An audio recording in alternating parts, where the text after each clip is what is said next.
Welcome back to another episode of Slice and Dice eCommerce, the eCommerce podcast by the team here at ClickSlice. And once again, I'm joined by Richard, our head of Google Ads at the agency. Welcome back. Good to be back. It's been a while now. It's been like a few weeks, actually. Yeah, but that's just given us lots of time to think about how we can share some wisdom. 100%. We had a lot of good messages. I actually received quite a lot of DMs on Instagram saying how well you done and how detailed your answers were as well. So yeah, good job. Good to hear.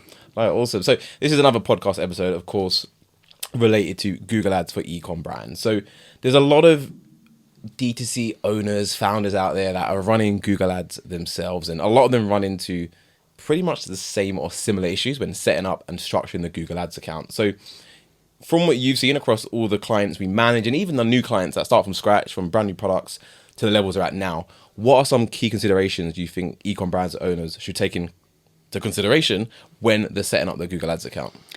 This is a really important thing to get right, because I think people often overlook how the account structure can help you optimize over time. So it's good to lay the right foundations, and then it'll make your life easier, or our life, considering we're probably or hopefully going to be managing your account. So we always advise clients to structure their account based on their product lines, and that also kind of fits in with their kind of menu organization on their site. So if you've got a main category of, say, if you're, a clothing store, and you've got menswear, and then you've got women's wear, and then you've got subcategories under, then we would advise that you mirror that structure with your Google Ads. So you might have a campaign for menswear, and then you might have, if it was, say, a PMAX campaign, you might have different asset groups based around all of your subcategories within that. So you might men's t-shirts, men's trousers, etc. That's the general premise, and then some other factors to consider. Obviously, perhaps like the markets that you're operating in. That structure makes sense per region. Like if you're running an e-commerce store in the US and the UK, for example, you would still want to keep that structure the same, but you would separate out one for a campaign for the UK and a campaign for the US. You wouldn't really want to have those in the same campaign. You're operating in different currencies, etc. Finally, I think it sounds perhaps insignificant, but naming conventions. Like, decide on a naming convention early and stick to it. Otherwise, you're going to find yourself in a mess as you expand. Hopefully, if things go well and you want to expand the campaign out at the account out at a later date, and you've not followed the same naming convention, you're going to get in a real muddle knowing exactly what's in what account and campaign rather. And I think if you get this right to start with, it means you can much better identify trends further down the line, because you know that if you see that a title of a campaign and the metrics associated with that, you know that, okay, that type of product performs like that. If you've not named the campaign properly or structured it within where there's lots of different types of products, it's hard to see at a glance how each product category is performing, and that can cause problems down the line. Awesome. So how does the structure of a Google Ads account actually impact the performance? Like, a lot of people say it doesn't really matter. Like, Google's still going to be smart enough to know where to spend your money. But, what are your thoughts on that? Yeah, so it touches on something that I mentioned in my last answer about having things organized and on optimization. So the structure, there are some exceptions to this, but generally speaking, the structure itself doesn't directly impact performance. It's more how the structure can aid the person managing your account identify valuable insights that they can then act on to achieve optimizations and performance improvements. It's kind of an indirect way that it can improve performance rather than a direct way. Got you. Good. Yeah. Loosely, there are a few exceptions, but now is probably not the right time or place to really dive really deep into that. It'll be a whole other podcast episode, right? in itself. I think a question I used to get asked a lot before you was taking one of our Google Ads calls was, for ecom brands, should they have a separate campaign for branded and non-branded keywords? If yes, why? If no, why as well? Yeah, so that question mostly relates to the search network or running search campaigns.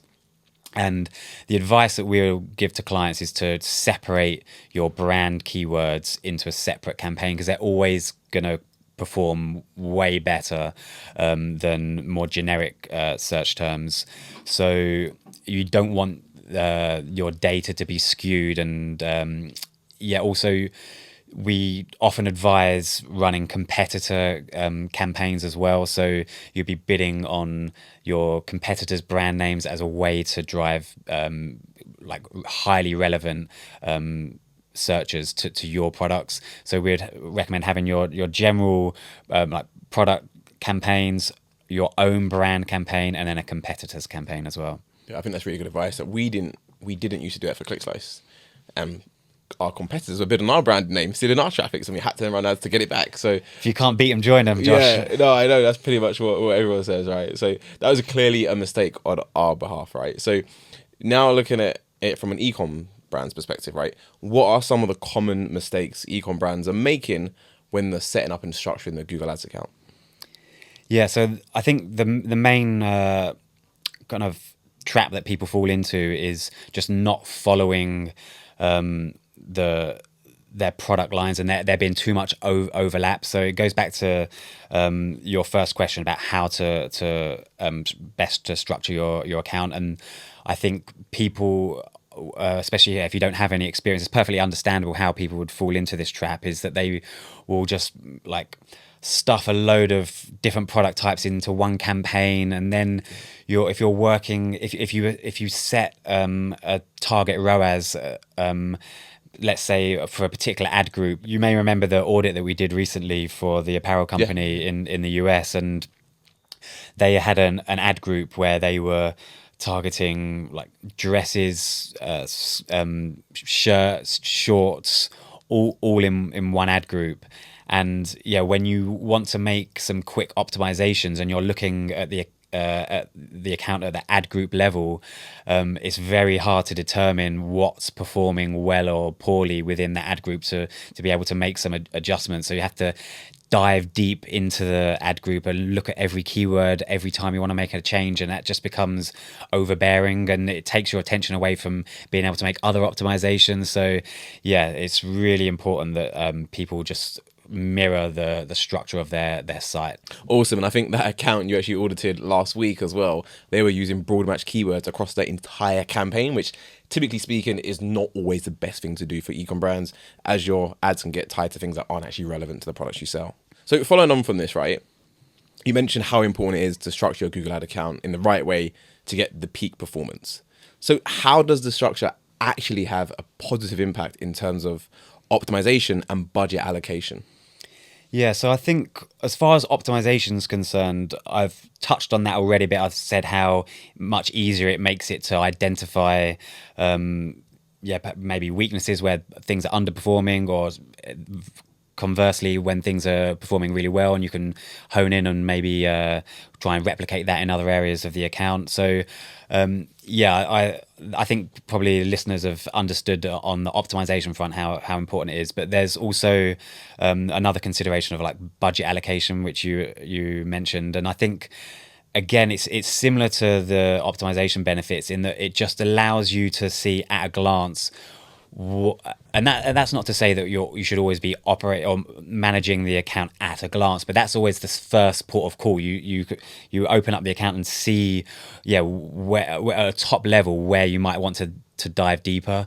And if you've got that account structure properly set up, then if you're trying to make some budget allocation decisions, and perhaps you have realized that you're running low perhaps on inventory and with certain product lines, and you want to reallocate that budget somewhere else, then you would be able to quickly see, okay, going back to the apparel example, like shoes are selling really well with a really positive ROAS. So yeah, let's redistribute some of our budget towards shoes for this interim period until other inventory recovers, or yeah, any other examples of situations where you might want to redistribute budget.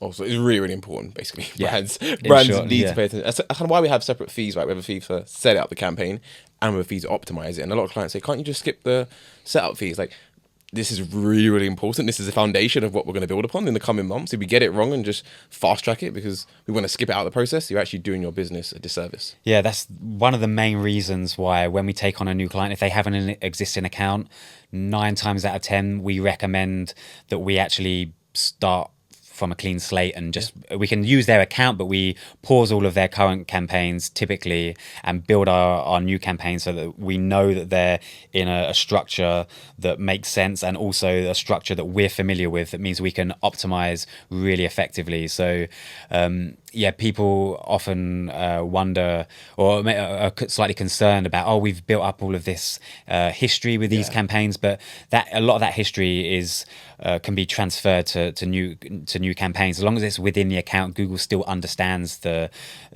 behavior, and it has all of that learning that it can just kind of share with other newer campaigns. Right, perfect. Okay, so it's the ad account level that matters, not the campaigns. I'm sure, obviously, Google never reveal the specifics.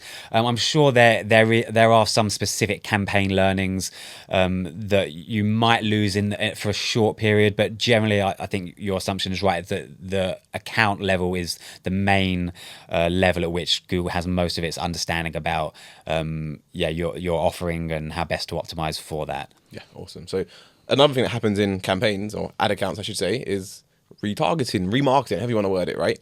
What would you say is kind of the best practices accounts should follow for setting up retargeting campaigns? Yeah, so I think for now I'm going to bring this to the current day and just focus on Performance Max, because that's what a lot of ecom brands are kind of leaning towards at the moment. And for those who don't know, Performance Max is Google's latest campaign type, and it encompasses search campaigns, shopping campaigns, display, like YouTube. It's like a very holistic approach to Google Ads, and part of that offering allows remarketing to kind of take place automatically.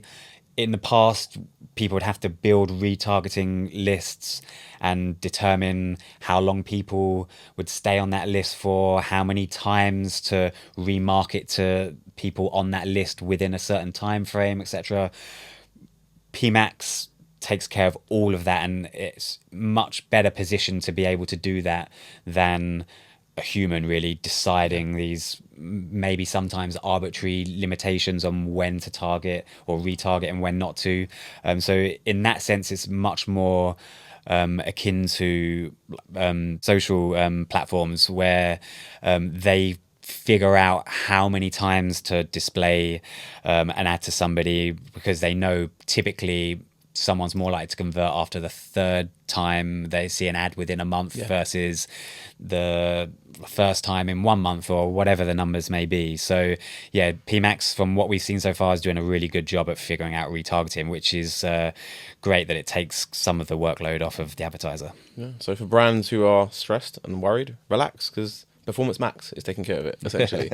God, if SEO doesn't work out, or digital marketing, I can go into rapping, right? Like, there's a whole other career there. No, that brings you to the end of... Don't let me be your backup artist. Yeah, I mean, guys, what do you think? Like, if you a rap duo, like, it could work, right? If SEO and Google Ads is not a thing in 100 years, I'll do the dancing. I'm happy with that. Yeah, he's definitely a better dancer than me. I have to admit that. No, also, again, it was great having you on the podcast once again, Richard. Again, lots of really valuable insights. I'm sure you guys got lots of value out of it. Again, any questions, comment them below, and we'll get back to you in the comments. And if you have any other ideas and any other topics you'd like Richard to discuss, submit them below, and we'll get him back on again. Yeah, hopefully see you guys on another one. See you later. Thanks for watching. Bye-bye.